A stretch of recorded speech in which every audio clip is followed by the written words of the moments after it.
This chart tracks the quarterly capital expenditures of the world's largest tech firms, highlighting a massive recent spike.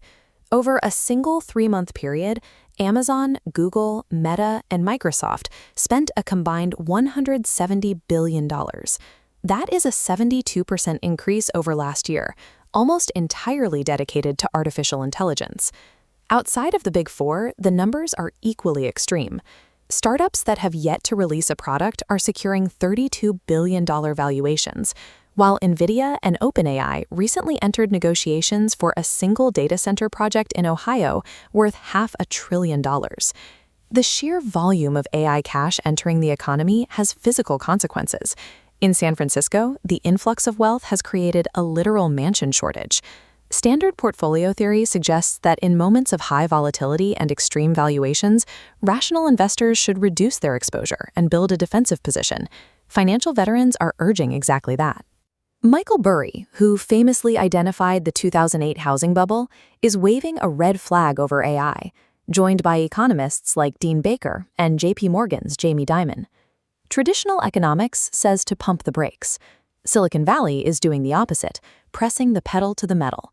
Venture capital investors see the bubble warnings clearly. They aren't ignoring the frothiness, they are welcoming it. To understand why the smartest tech investors are intentionally hurtling toward a potential financial crash, we have to examine the mechanics of the most infamous market collapse in history. Financial bubbles require 3 specific ingredients to form. First is a grand narrative. Second, you need valuations that become detached from reality. Finally, you need a loose monetary policy, cheap, easy capital that floods the market and fuels speculation. This recipe defined the dot-com boom of the late 90s. Investors became convinced the new economy had rewritten the rules of business, leading to a frenzy of investment in anything with a .com in the name.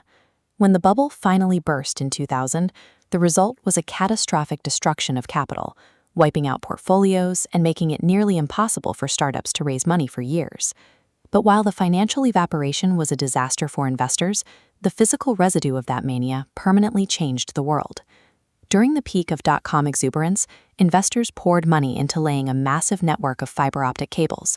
It was a classic case of irrational overbuilding. Once the crash happened, that infrastructure remained in the ground. It became the cheap, pre-built foundation that allowed the next wave of giants, like Facebook and Netflix, to scale without having to build the network themselves. Silicon Valley investors have taken this lesson to heart. Massive technological platform shifts rarely happen through organic, rational financing.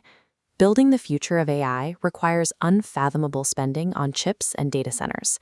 In the eyes of a venture capitalist, financial froth and the eventual capital destruction it causes are the necessary costs of funding that infrastructure. The current AI boom differs from the .com era in one crucial way. While the early internet was built on help and zero revenue, today's AI leaders are already generating significant cash flow. OpenAI is currently generating $2 billion in revenue every month. Anthropic is producing nearly $4 billion. Psychological factors are also at play. Investors who sat out the 2021 market frenzy were punished for their caution, as they missed massive gains. Today, few venture capitalists feel they can afford to wait on the sidelines. The math of the AI boom has raised the stakes. If a firm hits one home run, that single winner can now be worth $50 billion. That potential outcome makes the risk of a dozen failed bets look like a rounding error. With tangible revenue and an extreme fear of missing out, the capital hose will not be turned off voluntarily. Despite the optimism, the bubble remains vulnerable. Geopolitical clashes over chip production, the rise of free, open-source models, or even power grids failing to meet the demand of massive data centers could all trigger a correction. There is also the threat of a shifting financial environment. If central banks hike interest rates and pull away the cheap money punch bowl, the entire AI market could deflate overnight. If the crash comes, the human and economic cost will be real. It will wipe out specialized funds and devastate retail investors, just like every financial crisis that came before it. But if we look past the short-term portfolio losses, we see a different macroeconomic reality. Long after the financial mania fades and the bad bets are liquidated, the tangible assets remain: the advanced chips, the foundational models, and the sprawling data centers. Silicon Valley's billion-dollar gamble is that this frenzy is the only way to build the future, a chaotic, messy, and necessary mechanism for society to crowdfund its next era of infrastructure.